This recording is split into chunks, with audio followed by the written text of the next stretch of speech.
Hi, everyone. My name is Ben Sweat. I'm the managing editor at the SeniorCare Investor. And today I am joined by Tim Eberhardt, who is the Chief Lending Officer for Bridge and HUD Loans at Capital Funding Group. And Tim is here to discuss some recent changes made to the HUD lending process as it pertains to senior care properties and senior care borrowers. So Tim, glad to have you on to clarify exactly what has changed at HUD. And that is effectively my first question. So what is changing at HUD? Well, thank you very much for having me on. Appreciate the opportunity. So HUD is currently going through a process where they are overhauling their what's known as their corporate credit review procedures and process.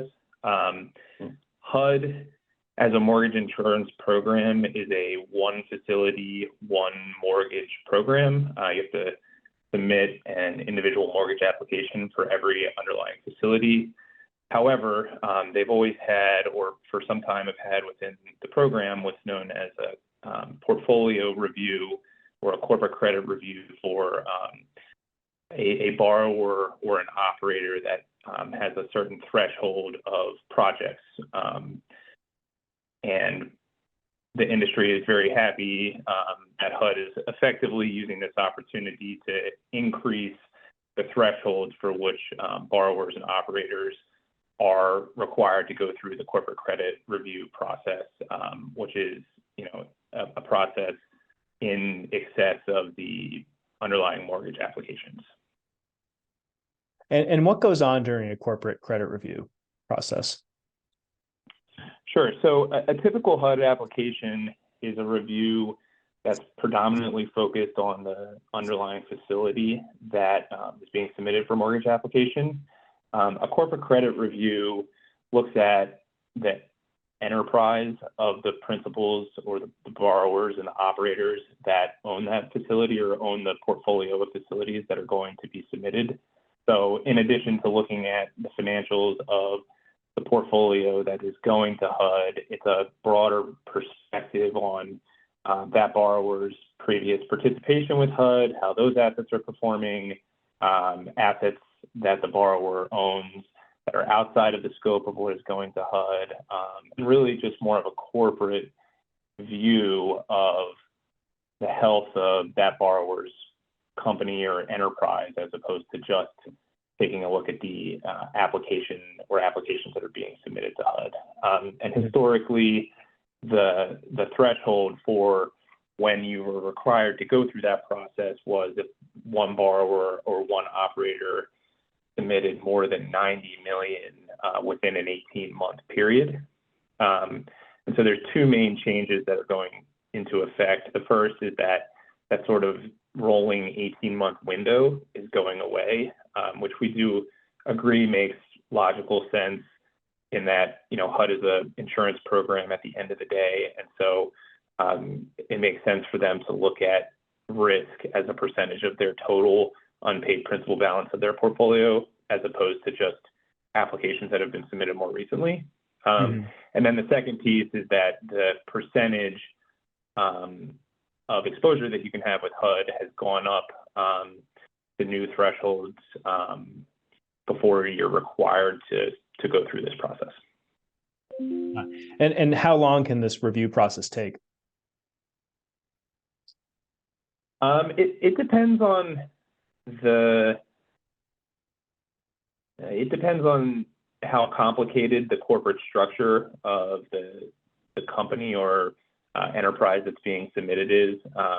If you're structured as a corporation and everything rolls up to one entity that gets an audit annually, it can be a little bit more straightforward. If you're trying to aggregate a bunch of various membership interests and partial ownership in different facilities around the country, it can be a little bit more complicated. Historically, though, the checklist itself is relatively straightforward. It does require a fairly thorough review. One of the other changes that is being made as part of this update to the rules is that Previously, any corporate credit review required the sign off of effectively three groups within HUD, ORCF, OGC, and ORM, or the Office of Risk Management. And that process is being streamlined going forward for portfolios that are less than 2% of the aggregate unpaid principal balance of HUD's portfolio, or $651 million based on their current portfolio today. And portfolios that are below that threshold will no longer require the Office of Risk Management sign off, which we do think will expedite the process significantly. And we believe that HUD is making these changes to make this a more borrower and operator friendly program. So we're excited about that. Well, that was going to be my next question, is what prompted the change? Was HUD, did HUD have any language on why it was doing this? Or why do you think it's making the change? I think it has to do with the risk to the portfolio and the fact that the previous threshold was a fixed number. And as the program has grown and the scope of the program has grown, it didn't make sense to have a fixed $90 million threshold. So the new rules are based on 0.6% of the unpaid principal balance of the portfolio for one operator and 1% for owners only with various different operators. So because they're doing it as a percentage of the portfolio now, as opposed to just a fixed number, theoretically, the threshold should continue to go up as the program grows with inflation and usage and asset growth. So for the vast majority of borrowers out there with not so many facilities insured with HUD, will this change kind of meaningfully affect most of them at all? So if you're a new user to the program, or a relatively, I don't want to say small, but a lower user of the program, this shouldn't affect you significantly. The first threshold that you really have to worry about is a relatively high bar of 195 million per operator. Where it will affect people the most are owners and operators that have historically managed their HUD applications to be 90 million or less through that rolling 18-month window, and have thus avoided a corporate credit review in the past. But because HUD is now looking at it as just your aggregate exposure to the portfolio instead of exposure during a recent time period, they'll that universe of borrowers will be required to do a CCR if they want to continue using the program now. Got it. And so do you see this affecting current deals in the HUD pipeline or transactions that you're currently working on? Do you see anyone pulling out, I guess, because of that, to avoid the corporate credit review? No, I don't think so.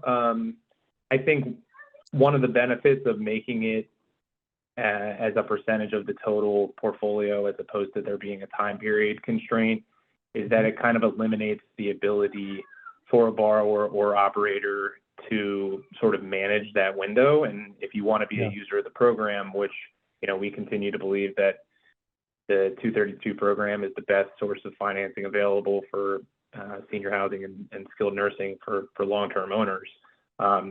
It's just something that you're going to have to live with at this point. And, if anything, I think it just sort of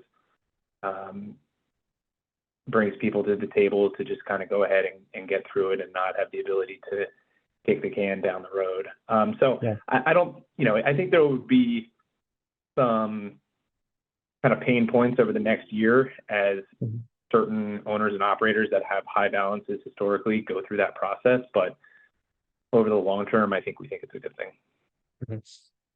So far in 2024, have you seen the corporate credit review kill any new loan applications? No, we haven't. And I don't think that we expect to. If anything, the increase in the limit will hopefully increase our volumes. We expect that it's certainly allowed us to start working on some applications where we previously would have needed to do a corporate credit review. And, you know, we've been told by HUD as well that they're appropriately getting ready to, you know, sort of be prepared for the increase in applications that they expect as part of this threshold going up. So with the increase in applications, and I mean, hopefully HUD can account for those, but do you then expect the queue to lengthen in the next 6 months? I do expect that it will lengthen. I think we'll logically see an influx of applications, but you know, this is something that's been in the works for a significant period of time. And you know, I think we're hopeful that the team at HUD is prepared. And again, you know, similar to how I referenced some operators having to go through this over the next 12 months, you know, there may be a little bit of, you know, pain as the queue kind of adapts to this over the next couple months, but eventually that'll get worked through. And, you know, I think long term it'll be very positive. But, you know, in the near term, we are expecting an influx. Well, good for you. Good for the industry, certainly. How often do you expect HUD to conduct these enterprise level financial and management reviews? Is that on a yearly basis? So the initial corporate credit review is really triggered by once you breach one of these aggregate exposure thresholds. So that will only be done on a one-time basis. They are adding in the ability to do a modified corporate credit review going forward, which will be helpful for borrowers that have already been through the process once, but want to tack on additional exposure to the program. And then they'll be also implementing an annual review process as part of the asset management program for portfolios that have been through CCR and have built in some ability for those borrowers to grow their portfolio over time without having to go through an onerous process again. Okay. And Tim, is there anything else that you think that your clients or prospective HUD borrowers need to know about HUD lending going forward in the next year? Just that, as I referenced before, we continue to think that for skilled nursing and senior housing, it's the best game in town as far as long-term financing, or even, you know, short to mid-term financing in today's market. While interest rates have risen across the board, the spread between short-term bridge loan financing and HUD financing has actually gapped out even further over the last couple of years. So even on a relative basis, HUD looks very attractive to bridge loan pricing today. So we're very supportive of the program. You know, our borrowers are as well, and we're excited that, you know, this particular initiative is something that we believe demonstrates that HUD is also a big proponent of the program, and this change to the corporate credit review process is designed to allow for continued production and an increase in production and make it more user-friendly for borrowers, which we're very supportive of. Glad to hear that. I'm sure the industry is glad to hear that too. Tim, thank you for your time today. And I guess everyone get out there and go apply for a HUD loan. Absolutely. We're here and we're excited. So appreciate it and appreciate your time today. Thank you. Thanks, Tim.